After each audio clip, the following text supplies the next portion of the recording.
Welcome to Novelist Spotlight. This is Mike Consol, your host. Before we begin this episode, I want to alert you that my latest book is now available in both print and ebook formats.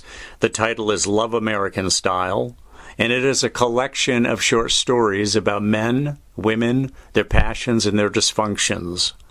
There's a short link in the episode notes that will take you to my Amazon profile page, where all 4 of my books are listed, 3 novels in this new short story collection. Again, the title of the new one is Love American Style, named after the TV series that ran from 1969 until 1974. Now, on with our program. In the spotlight is the late novelist Joseph Heller of Catch-22 fame, and one of his biographers, Tracy Daugherty, who is himself the author of 6 novels, a novella collection, a short story, or rather 6 short story collections, a book of personal essays, and a collection of essays on literature and writing. Now, in addition to that, he has published biographies on several authors, including Donald Barthelme, Larry McMurtry, Joan Didion, Billy Lee Brammer, etc.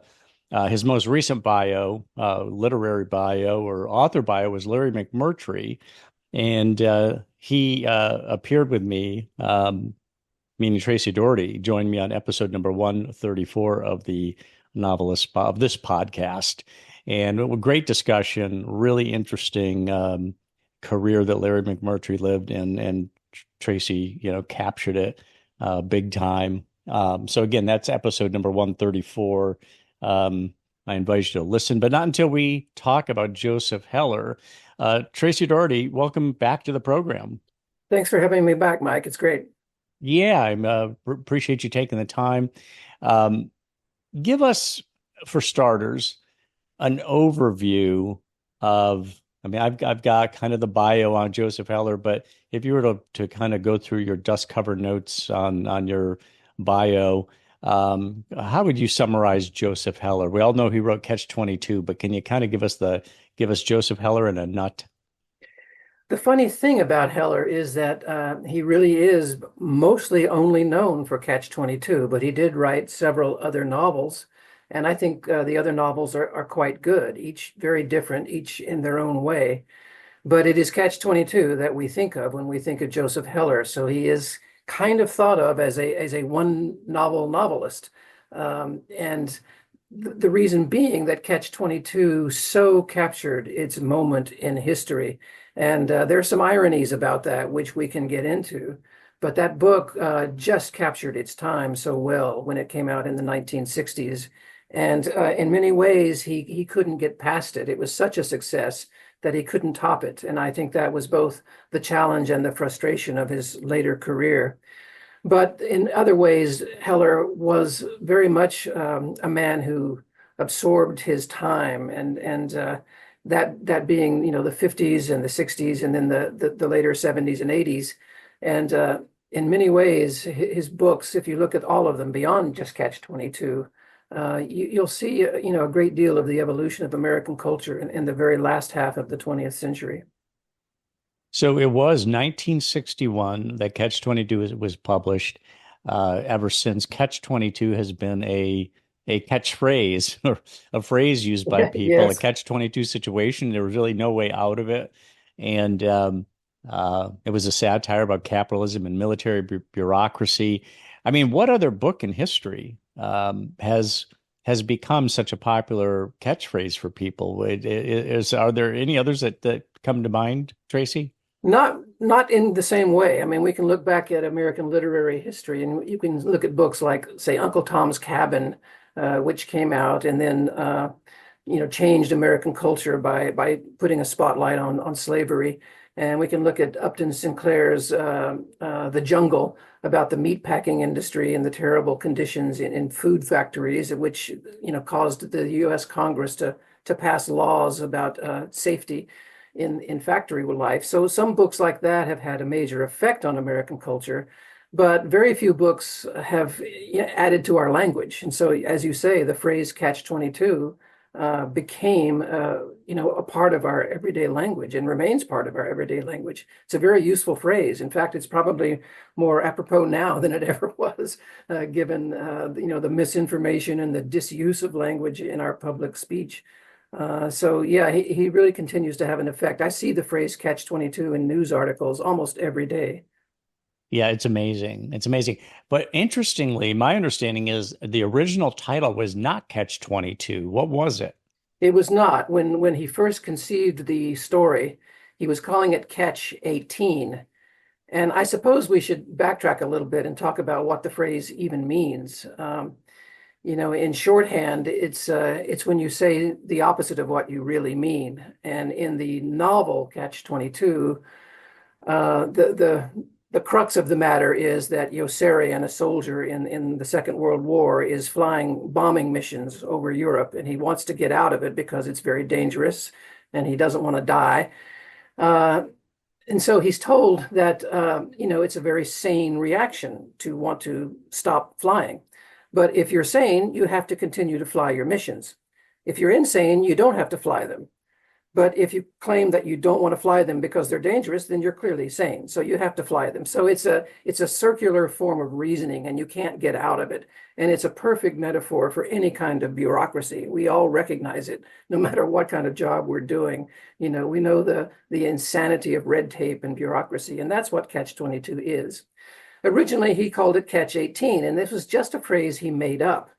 He didn't make up the bureaucracy. He experienced it firsthand in the military.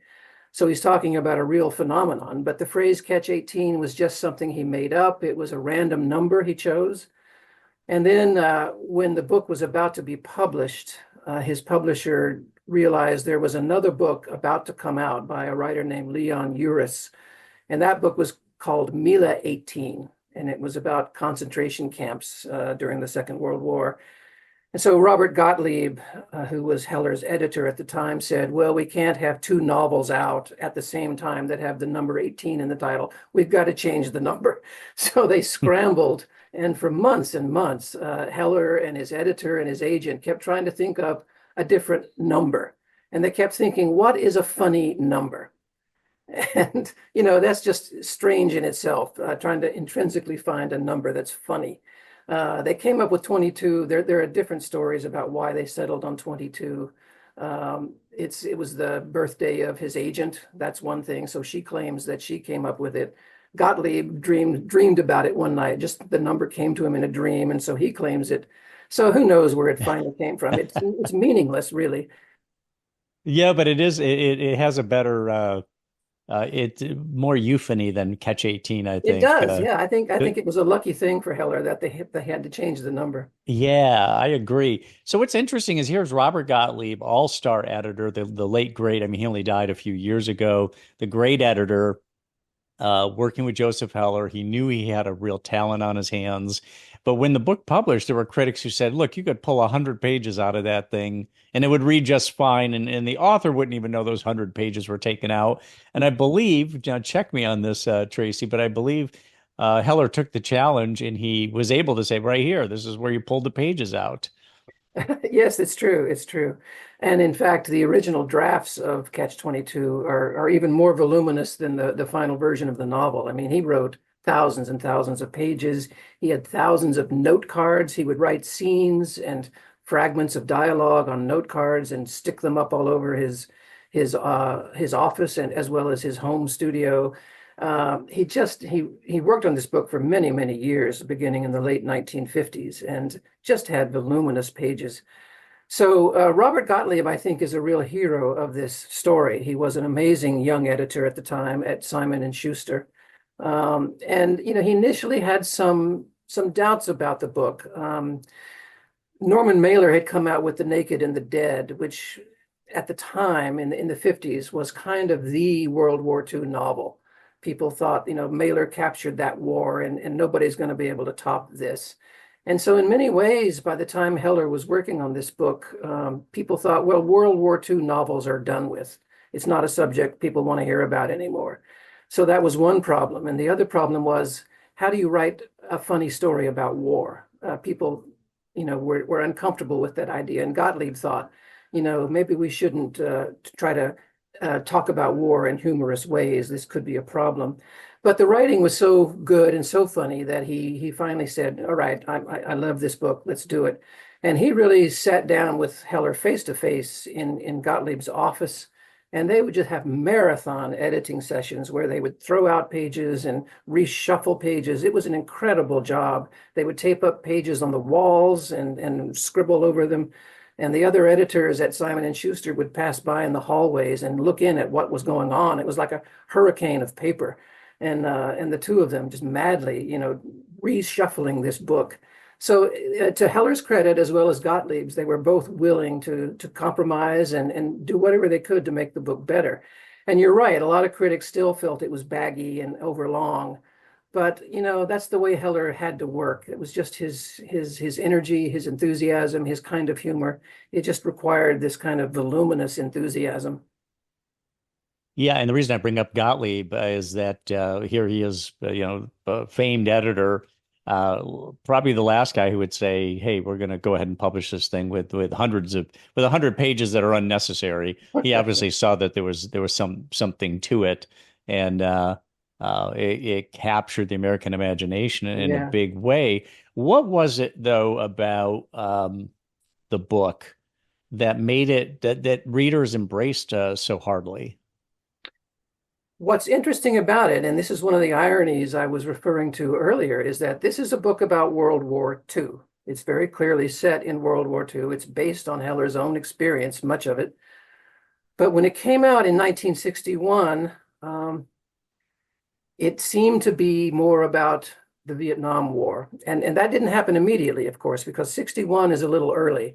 The Vietnam War really didn't heat up and become, a public matter of debate until later in the 60s. But almost immediately, the humor and the satire on bureaucracy struck a chord that seemed, very of the moment. So it did not seem like a historical novel. It did not seem like a World War II novel to readers who came to it. And then when it came out in paperback, that's when it really took off. Initially it didn't sell terribly well in hardback. But then mass market paperback and the marketing effort that Simon & Schuster put into the book to keep it alive for many years really pushed it over the top. And by the time it was out in paper in the mid-60s, people on college campuses were embracing it as a Vietnam book. It seemed to be talking about the madness of that war. And, people would have posters of the cover in their dorm rooms. And people would have buttons there. Yossarian lives. Yossarian is the name of the main character in the book. And so, college students are walking around with Yossarian lives on their lapels and their T-shirts, which was a kind of protest against the Vietnam War. So it was really taken up as a cult book in that sense. Yeah, amazing. 10 million plus copies sold. I don't know how many today, but millions of copies. 10, as they say, 10 million plus. Now, John Yossarian, who is the man caught in the Catch-22, trying to get out. Look, I don't want to fly anymore, I'm afraid. Well, but that means you're not insane, as you were explaining. Now, he was apparently the inspiration for Klinger on MASH. Is that right? Who would wear a dress to try to communicate that he was nuts and wasn't behaving properly and wanted to get out of the military. They called it a section something or other. I don't know that for sure, but it seems MASH seems very much taken from Catch-22. We'd have to talk to the writers and producers of MASH to confirm that, but I can't look at it without believing that they were heavily influenced by Heller's book. Yeah. So why Joseph Heller? You wrote a biography. You've written biographies about great writers. On the one hand, it's why, of course, Joseph Heller was a great novelist, but there's lots of people you could have written about. What really motivated you to go and research and write about Heller? I have always thought of biographies as a form of cultural history. I'm interested in writing about individuals, but I'm also interested in writing about what was going on in the culture at the time they wrote their books, what influenced them to write the way they wrote. And Catch-22 being such an iconic book of the time was just a natural choice for me. I remember reading it as a young kid. I was in my early teens, I think, when I came across it in the late 60s. And it had a huge effect on me because I didn't know anything about World War II, but I read the book, as we were just discussing, as though it were about, the current events. And its humor immediately struck me as that, yeah, this is the absurdity of government, the absurdity of war. This is the absurdity I see on TV every night. This is absolutely capturing the moment. So I was drawn to that. And I, frankly, I think I was like a lot of Heller's readers. I read Catch-22 and loved it as a young person. And then I lost track of Heller. I didn't read his other books. I didn't keep up with him. One reason being that, over 10 years elapsed after Catch-22 before his second novel came out. So he kind of dropped out of sight. And I think a lot of his readers lost track of him. And it was only later that I came back to the other books and I thought, well, these are pretty good too. And so this guy is, for all of the hoopla surrounding Catch-22, he's strangely underrated as a writer. So that's another irony of his career. So he was just a fascinating figure to me. And then we can talk about the kind of humor in his work. He really captures, I think, the brand of humor that was coming up in the 50s and 60s, and that really kind of took over popular culture. Those books are real representative of that period. Now, did he live? I mean, he was a celebrity after Catch-22. Did he live the celebrity? How big a celebrity was he? And did he live the celebrity lifestyle, or was he much more reclusive than that? Oh no, he was not a recluse. He was a hugely gregarious man. He had huge appetites, literally and figuratively. He just loved to go out and eat with his friends. He would hang out with people like Mel Brooks and Zero Mostel from Movie Land and other people in New York, and they would go out to Chinese lunches and long dinners. And he worked as an ad man. The TV series Mad Men is pretty representative of the life that Heller lived. And that's another series. You mentioned MASH. Mm-hmm. I'm very sure that the producers of Mad Men were looking to Heller as one of their inspirations because that was the life he was living. And he wrote about it in his second novel. So he was living that life of, long martini lunches every day and hanging out with movie people at night, and loved the socializing, loved being Joseph Heller, being famous. And really for many years, he lived on the reputation of Catch-22. So he was living a pretty lavish and pretty sweet life, I would say, in terms of material success. Yeah, so I didn't realize that about Mad Men. So the second, a series I absolutely love. The second novel then was which one? It's called Something Happened, and it didn't come out until 1974. So, a lot of years elapsed between the first book and the second one. And when Something Happened came out in 74, one of the criticisms leveled against it was, well, Joseph Heller's new novel is called Something Happened, and it's a book in which nothing happens. Because it was about a middle-class American man who is saddled with a job he doesn't much like, and saddled with a family that wears him down. So it was not a book of, huge events and dramatic happenings. It was not about the war. It was the post-war book. It really was what happened to Heller's generation when they came back from the war. And they were materially successful and living a good life in that sense, but they weren't satisfied. They weren't fulfilled. It was kind of the malaise of, be careful. When you get what you want, it won't satisfy you as much as you think it will, because it's, there's a kind of spiritual emptiness to that life. And so it's really another long book like Catch-22, in which very wittily Heller takes apart post-war American middle class and upper class society. So it's a book about success, but the dissatisfactions of success. To the person who would say, after Catch-22, he really never did anything equal to that, you would say what? I would say Something Happened is actually a much better novel. It doesn't have the impact of Catch-22. It's not as outrageously funny as Catch-22. But I think it captures its moment just as much as Catch-22 does. The problem being that the moment it captures, the mid-1970s, was a time of kind of malaise and drift in America. It was kind of, it's the world of disco, if you want to summarize it in shorthand.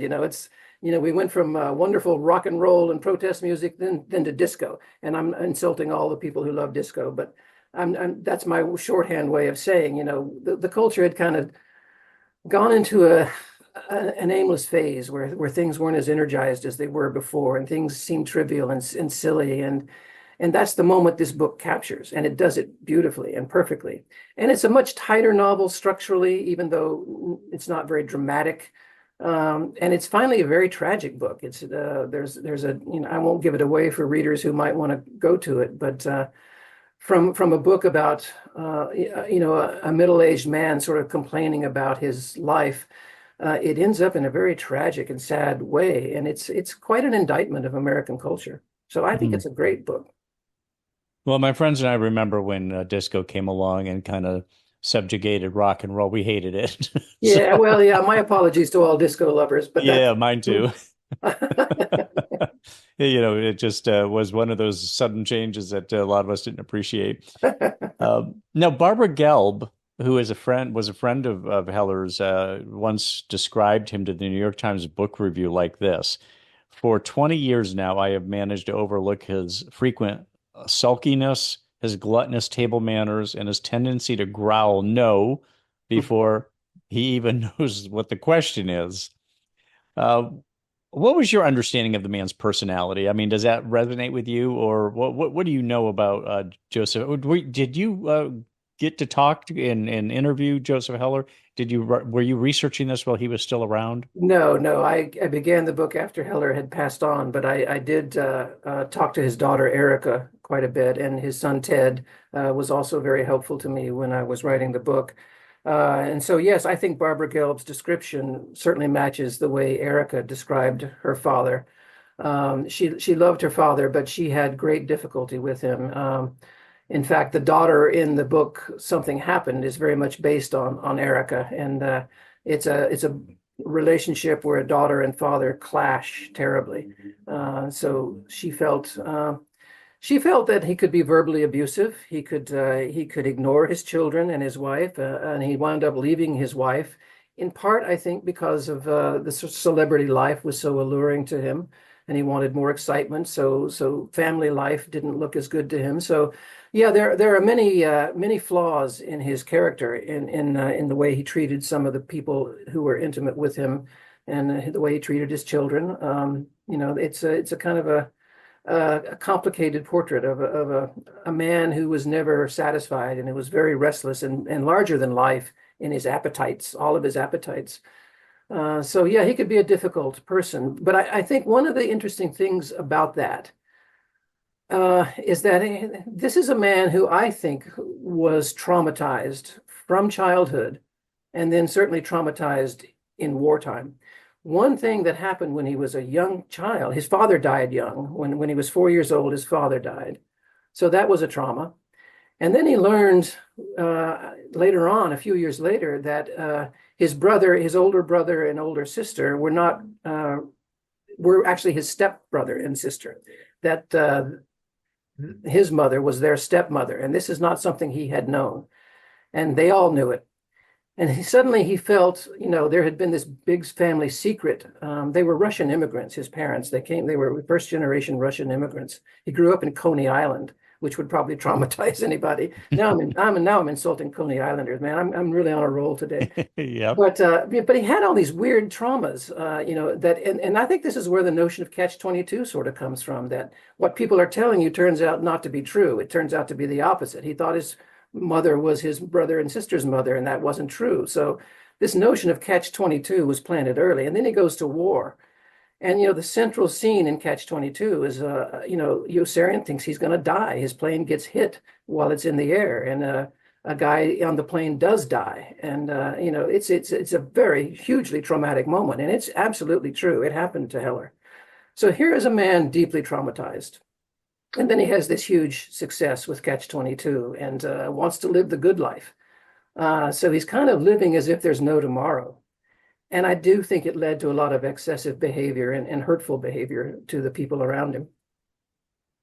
Now, between being an advertising copywriter and being a sometimes absent father, and also leaving his wife, uh, it maps kind of along with Kurt Vonnegut, who was a PR guy at General Electric. Yes, yes. Didn't, his children said he could be tons of fun running around the yard with him and neighbor kids when he was in okay mood, but he was, often fulminating in his office trying to get the copy to work right and was having a hard time of it. And did eventually leave his wife, who, when I read his biography, his wife just seemed like just a stand-up woman who was very loyal to him, and then he ended up leaving her.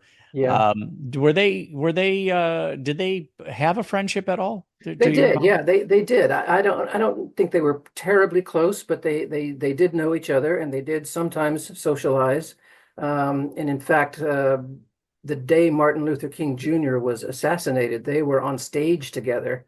I believe it was at Notre Dame. I'd have to check that, but I think they were giving a reading together at Notre Dame, and they got word that Martin Luther King had been assassinated while they were in front of an audience, and they sort of both reacted with horror in public. I mean, they didn't know what to say or do, but they were together in that moment, and it remained really an indelible time for both of them. They reminisced about it a lot. So they did know each other. And you're right, they had a similar kind of career in life. I think it's very interesting. Vonnegut once talked about his experience, the firebombing of Dresden, on which Slaughterhouse Five is based. And he says, I died that day. And that. I remember one interview where Vonnegut says, really, that was the day I died. I never really came back to myself fully after that experience. And I think that's the same is true of Heller's experience as a bombardier in World War II, when his plane got hit and his gunner, got severely wounded, and he thought he was going to die that day. That's a moment that Heller keeps returning to over and over again in his memoirs and in his writing. One version of it after another appears in his novels. And one of the reasons Catch-22 might be so long, and why people thought it needed to be edited, is because repetition is very important to it. This is this horrible moment in your life that you can't get past, and so you keep circling back to it. And so repetition is a very important part of Catch-22's structure. It's a necessary effect of the book, and that's the way trauma is. I think for people who suffered terrible trauma, they can't get past that moment. It keeps sucking them back in that direction, and that's the experience of that's the unfunny side of Catch-22. Yeah, great observation. Yeah, the repetition of it. Not to mention having to, the sorties, all the sorties that you have to, as a combat pilot, you're flying one mission after another, and you got to figure my luck's going to run out at some point. Exactly, and of course that's the other running repetition in Catch-22 is that the pilots are told, if you fly 60 missions, then you'll be able to go home. You'll be done, and then they get up to 60 missions, and then they say, well, we've upped it to 70. And then they get to 70. Well, we've upped it to 80. So it's like this endless, it's never going to end. And that's the other thing that's part of the story of Catch-22. Another trap, yeah. Now, you did say memoirs, plural. He wrote two memoirs. Why two memoirs? What did he divide his life in half? Like, was one heavily military, the other one was more authorial? Yeah, essentially, yeah, that's right. That's right. But as I say, the military experience kind of he just couldn't get away from it. So yeah, it's like the second half of his life is still swamped by the first half. Now, did you find the memoirs to be how important were they to writing his bio? I mean, sometimes people, when they write autobiographies or memoirs, they oftentimes people don't trust it because they leave out all the stuff they don't want to talk about. That happens mostly with presidential memoirs, of course, but not strictly them. Happens with rock stars too, and so on. Well, like most memoirs, you're right. Heller avoided talking about certain things. He didn't get into his personal life very much in either memoir. But I did find him to be a pretty trustworthy narrator. The one memoir, No Laughing Matter, is about his disease, and this is a disease I've never known how to pronounce correctly, Guillain-Barré syndrome, which he came down with in the 1980s, which is a form of paralysis. Different parts of your body, including your swallowing reflex, get affected. And he was having trouble swallowing, and then he had trouble moving.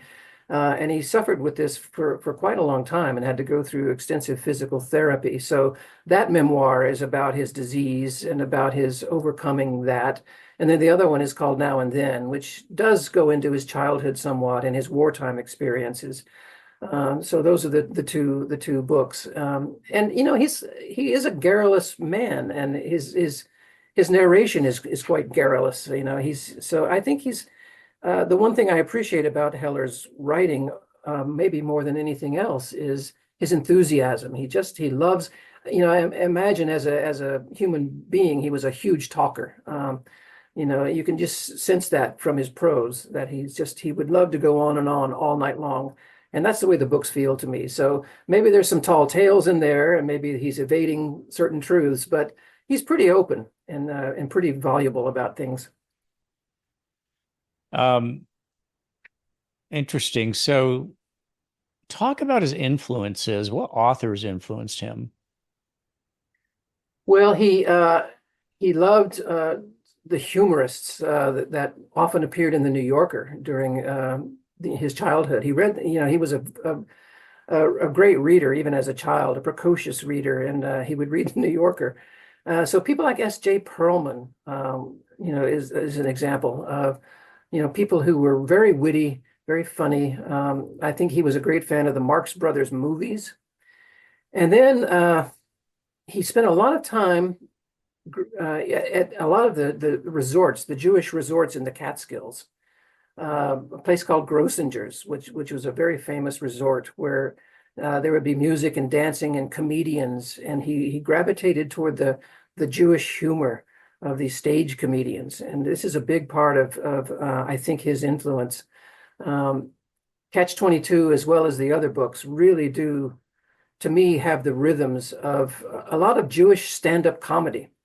The kind of shtick you might hear from, a stage comic like, Henny Youngman, Take My Wife, Please.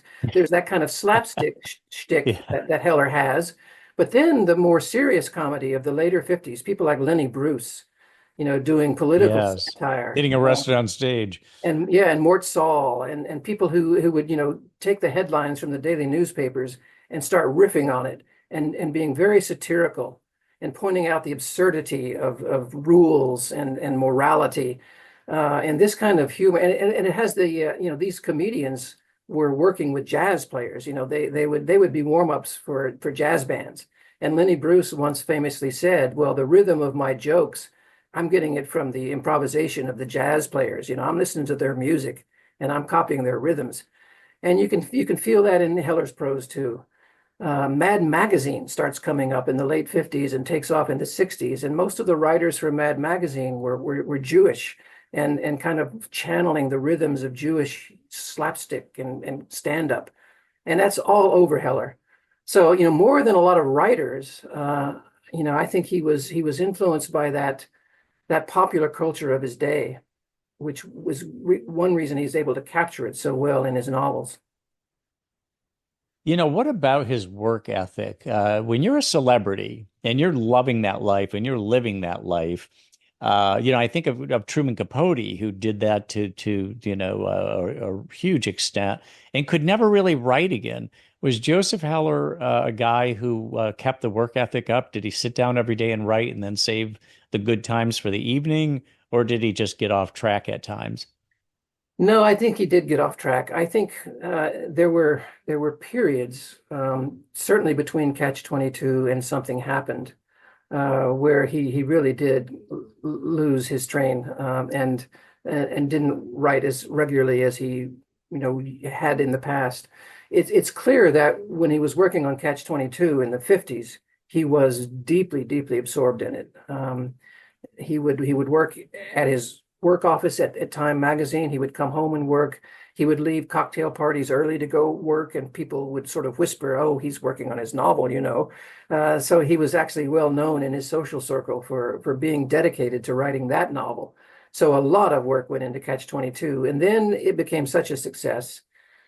Perhaps he had the challenge of how you top Catch-22. Hmm. I think that may have given him a problem for a while. Like, The well, sophomore jinx, right? yeah, exactly. I'll never be able to do this again. So it's frightening. So I think that certainly played a part in it. And then the celebrity life, as you say, tempted him into just enjoying himself. And another part of his mind was saying, "Well, I've earned this. I don't need to do it again. I've earned this good life."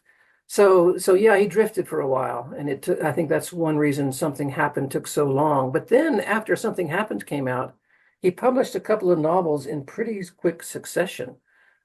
His third novel, Good as Gold, came out, which was sort of about Jewish life in America. Um, and then he published another novel right after that, um, called Picture This, which is a very strange book. It's hard to even talk about this book in terms of its plot. And at that point, Robert Gottlieb kind of got off the boat because he was saying, he thought Joe Heller was the kind of writer who did need to take a lot of time between books and develop his ideas. And then suddenly he was kicking these things out. So he kind of, I don't know if it's a matter of getting his work ethic back or whether he thought, well, I'm a brand name. I can kick out these books with my name on them and they're going to sell no matter what they are. And that's the way Gottlieb kind of thought those books were like, that they were, sort of exploitive in the sense that he was using his own celebrity to sell books. I think the books actually hold up pretty well. So I think Gottlieb may have been a little too hard on him in that regard. Mm. Now Joseph Heller started his career, my understanding is he was writing short stories and also trying to write for film. And was it a short story that was where Catch-22 is hatched, a short story that he just kept building and building on, or do I have that wrong? No, that's true. That's true. Catch-18 was a short piece originally. It was published in the New American Library's anthology back in the 50s. The same issue where an excerpt of On the Road appears, interestingly enough. So it's the beat years. So Jack Kerouac and Joseph Heller made their debut together in this anthology.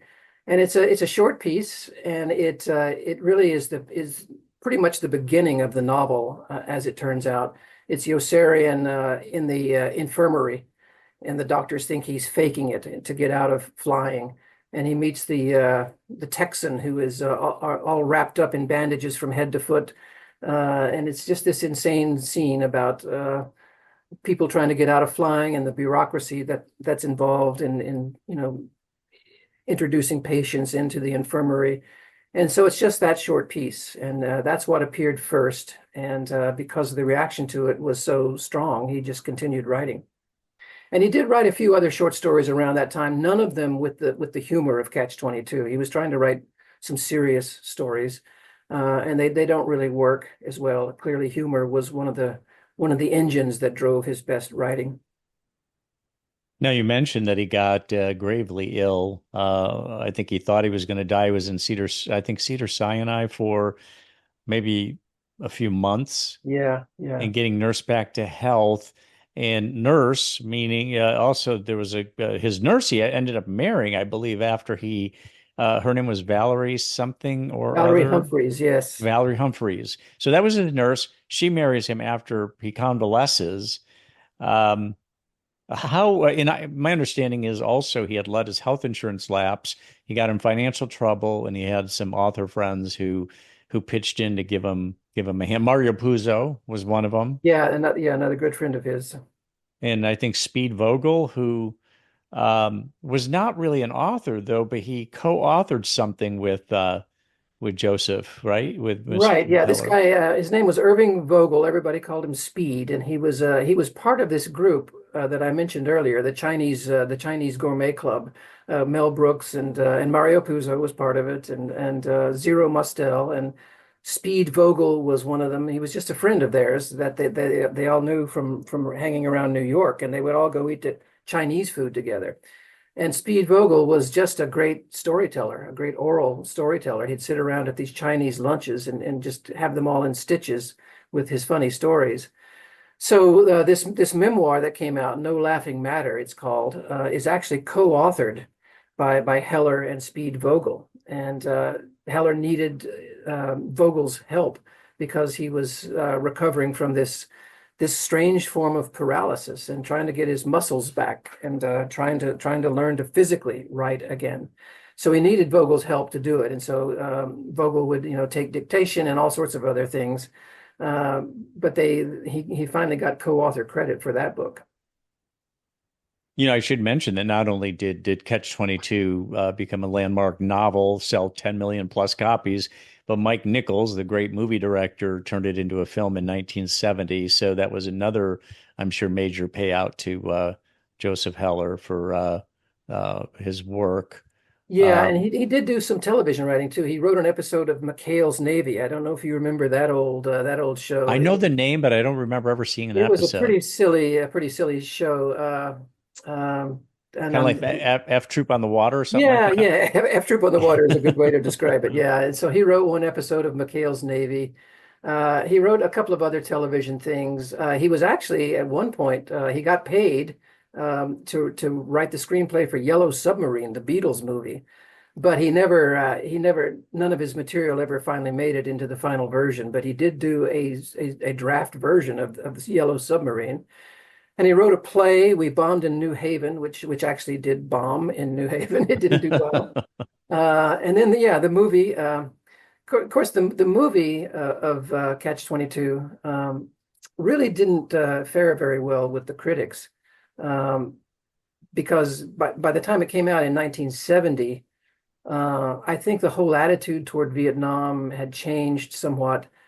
And then just a few months before Catch-22 came out, Robert Altman's movie MASH came out, which was a far better film and had far more biting satire. And so, unfortunately, the movie version of Catch-22 kind of got swamped by MASH. Yeah, what a great movie that was, and then became a great television series to boot. Now, you had mentioned earlier, Tracy, that Good as Gold is kind of about the Jewish lifestyle. Bruce Gold, the main character, is the main as a protagonist, is my understanding. In this book, it satirized Henry Kissinger. Is that correct? Yeah, Henry Kissinger is one of the main characters of the book, or a caricature of Kissinger is one of the main characters. And this is one of the things that Robert Gottlieb kind of objected to. So Heller had published Something Happened, and it had sort of done it had gotten mixed criticism, but it was, again, Joseph Heller, and so his name was back in the news. And so Heller kicked out this book, Good as Gold, pretty quickly afterwards, very quickly for Heller. And it was very topical. It was about the politics of the time, and Henry Kissinger is a main character. And Gottlieb said, right now we all know who Henry Kissinger is, and he's an important figure. And so you can satirize him, and that's fine. But, 10 years from now, 20 years from now, 50 years from now, will anybody really know what Henry Kissinger was about? Will anybody care? So he thought the book was too topical and too ephemeral and too silly, and was being written too quickly. And he didn't think it was very good, and he didn't think it would do well. So Robert Gottlieb kind of got off the boat at that point. Yeah, too much of a time signature there, I guess. I see what he means.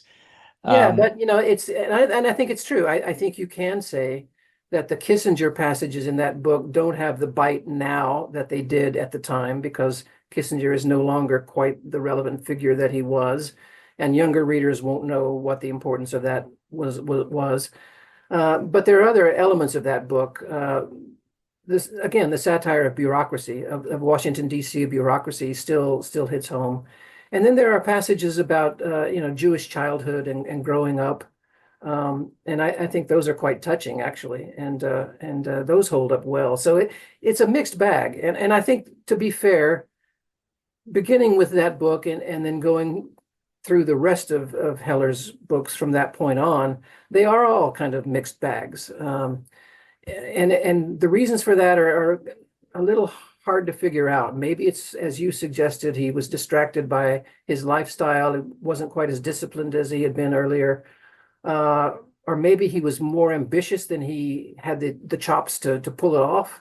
because I think they're incredibly ambitious books. And that's one of the things I continue to admire about Heller, that even if the later books don't quite hold up as well as Catch-22 does, the ambition is huge. I mean, he's really swinging for the rafters. He's really trying something important. So even if they don't quite work, there's some great stuff in all of them. I was going to ask you if you were to take his entire body of work and characterize it. Is it a body of work that you can summarize? Is there a consistency to it? Is there a thread that runs through everything? Yeah, certainly a view of the world as absurd. The world is an absurd place, and you're going to get yourself twisted in knots if you try to make sense of it, because it can't be made sense of. That's his worldview. The concept of Catch-22 remains, I think, central to all of them, even though he doesn't keep, bringing the phrase up. But the whole idea that what you are told is one thing is in fact something else altogether. And I think it goes back right to that childhood trauma, of not knowing who his own family really was. That was a frightening thing as a kid to learn that what you thought was your family is not in fact the case. And I think that solidified his worldview, and it's in all of the books. Humor and satire and irony are the dominant tones of all of the books. But there is an increasing melancholy. As he got older and aware of his mortality, that awareness creeps into the books. And he actually wound up writing a sequel to Catch-22 late in life. It's called Closing Time. And this was another book that Robert Gottlieb warned him against, saying, do not mess with Catch-22. That is such an iconic book. It's a beloved book. Readers love it. If you write a sequel that's not any good, it's going to spoil that book for them. Don't do it. But he went ahead and he did it. And it's, again, I think a mixed bag. But what's really interesting about it is Yossarian reappears. But this time, the book is kind of split between an imaginary world and the real world. So there are passages in Closing Time that focus on real veterans of World War II, people that Heller knew, and characters that are based on him clearly. And they're getting old, and their bodies are betraying them, and they're going to die soon, and they know it. And it's very melancholy, but also very, very moving. A portrait of getting old and feeling your frailty, and how the World War II generation is going to soon die out. And meanwhile, in the alternate world, Yossarian and the imaginary characters from Catch-22 are going to live forever because they're fictional. They're not going to die. So it's this strange mix, and it doesn't work at all for some readers. Like, you can't really try to put these two worlds together in the same book. They don't really mesh. But it's, again, the ambition of that, of our imagination and our memory, and how the imagination sort of mixes up with memory, remembering the war versus the reality of human beings who get old and die. It's really an interesting attempt to talk about what happens to a generation. Yeah, yeah.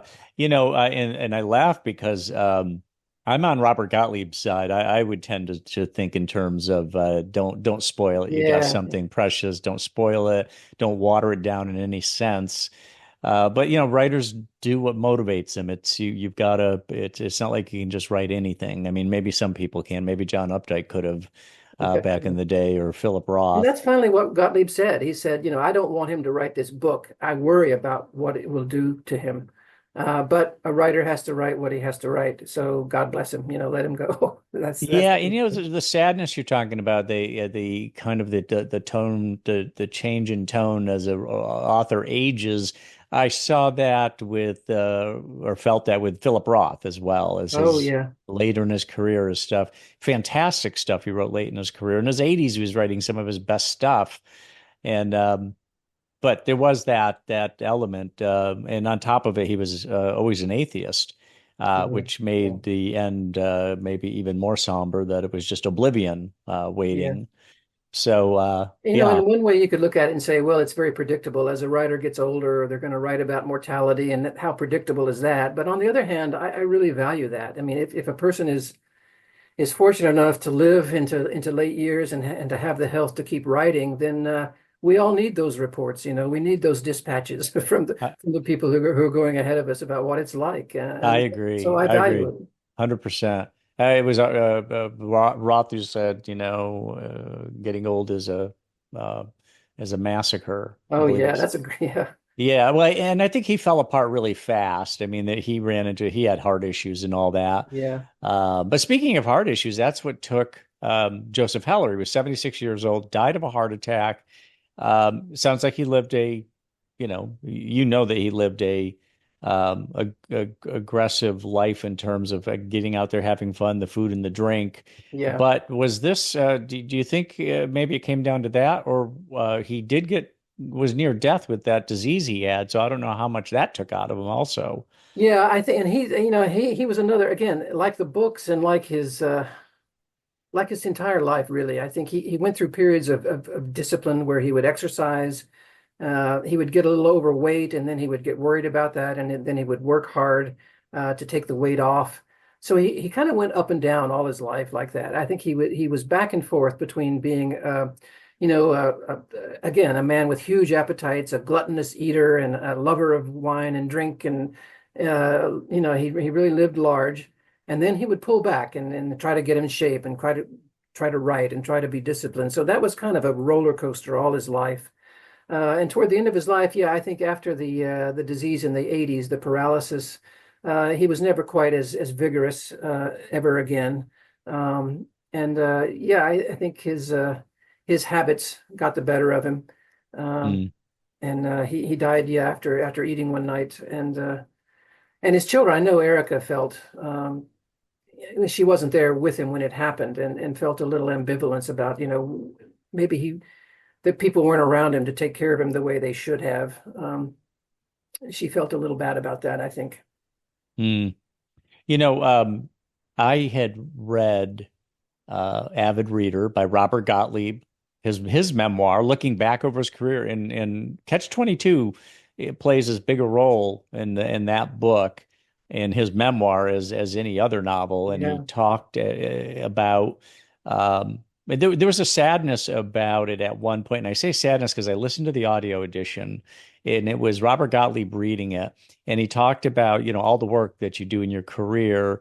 And he says, even a great novel like Catch-22, will it be remembered in 50 years? There's so much coming to market these days. And I think also he just saw the massive influx of so many other things like social media and so many distractions, streaming channels and all this, and wondering whether Catch-22 would endure.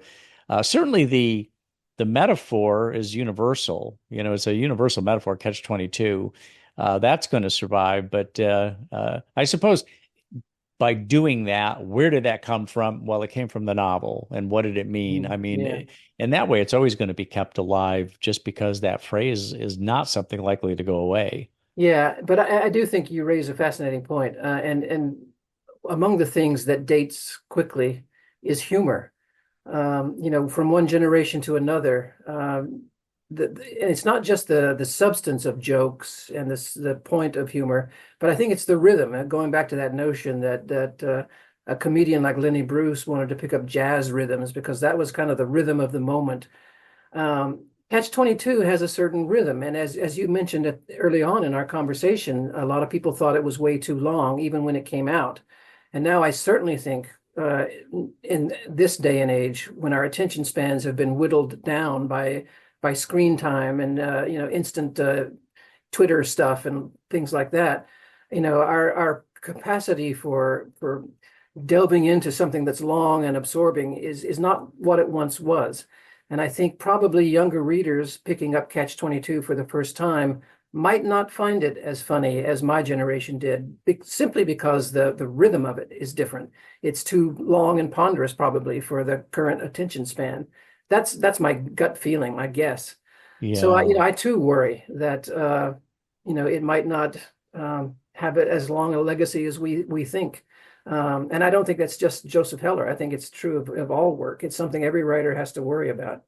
Yeah, yeah, good point. And at the time, he had something called the Heller cult.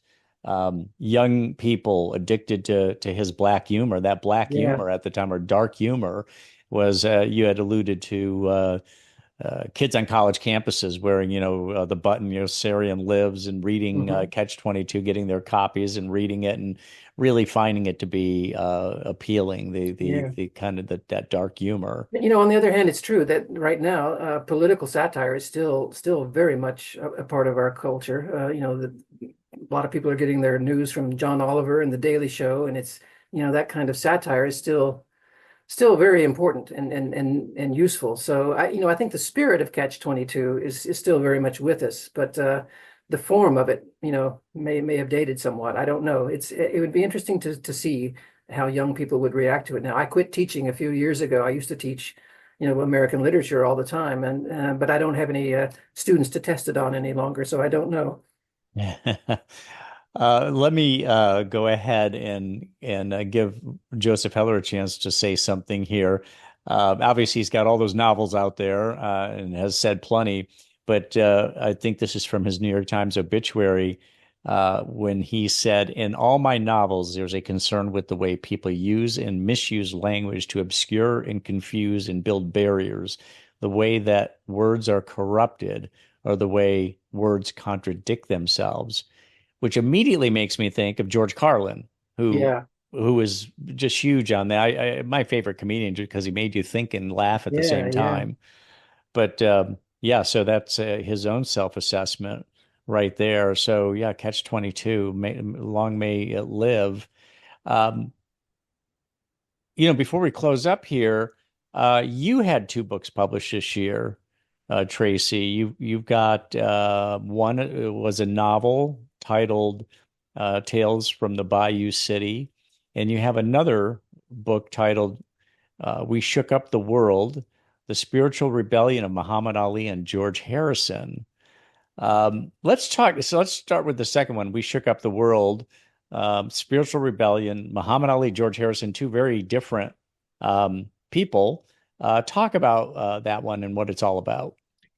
Well, there again, I'm trying to explain the 60s to myself, I think. I grew up in that time period and was so influenced by world events and by the popular culture of that time. And of course, in the 60s, nobody was bigger than the Beatles and Muhammad Ali. So I was looking back and trying to figure out why did I feel the way I felt about certain things back then, which I was too young to really understand them, but I was absorbing them through these cultural figures. So it's like I was saying earlier, I think of biography as a form of cultural history. I'm trying to figure out how we are all shaped by the world we're in. So I looked at Muhammad Ali and George Harrison, and Why George Harrison out of well, the Fab Four? yeah, everybody thinks that John Lennon was more similar to Ali than Harrison because he was, a brash loudmouth the way Ali was, and Harrison was a pretty quiet fellow in comparison. But it's really their religious journey that seemed to me to be the bond between them. Ali, latched on to a form of Islam that was exotic to most Americans. Harrison latched on to a form of Hinduism that was exotic to most Americans. And I think both of those were linked to what was going on at the time. Certainly, Ali's version of Islam cannot be separated from the civil rights struggles of the time and the colonialism of the world, which was breaking apart. All these countries in Africa and Asia were going through all sorts of tumult because the colonial yoke was being lifted from them, but then they had no sort of social organization. Same thing with Harrison. What was happening in Vietnam, what was happening in the Philippines, what was happening in all of Asia during that period. The East, was kind of flooding into the West with all of its chaos, but also its music and its religion and its cultural fashions. And so these two men from the West were heavily influenced by these winds from the East, and so their religious search could not be separated from the political turmoil of the time. So it's an ambitious book trying to figure out how all of these social forces mixed together. And through these two men, we can maybe kind of understand what these forces were doing in the world because they kind of channeled it to us through popular culture. Interesting. So tell us about the novel Tales from the Bayou City. This is a novel set in Houston, Texas, in the 80s and early 90s. And in fact, a lot of it was originally written during that time period. I was living in Houston back in the 80s, and was trying to figure out how to write a novel, and I never could pull it off. So a lot of this material originally appeared as short stories, but I finally figured out how to organize it as a novel all these years later. And it's about migrant populations. I think it's a very current idea. Immigrants coming to Houston and then trying to find their place in the U.S. So that's kind of what it's about. It's both historical in the sense that it's 40 years ago, but it's still very topical. Hmm. Well, congratulations on those. And what do you got coming next? I am currently working on a biography of Cormac McCarthy. Oh, wow. Wow. Yeah, wow, indeed. I don't know if this is wise. I mean, he didn't reveal a lot of himself, He did did not. he? No, he did not. But there, and again, as with a lot of the biographies I've pursued, one of the challenges, but one of the interesting things is you want to get to people before they're gone. And a lot of people who knew Cormac have passed on. So there are not a lot of witnesses left either.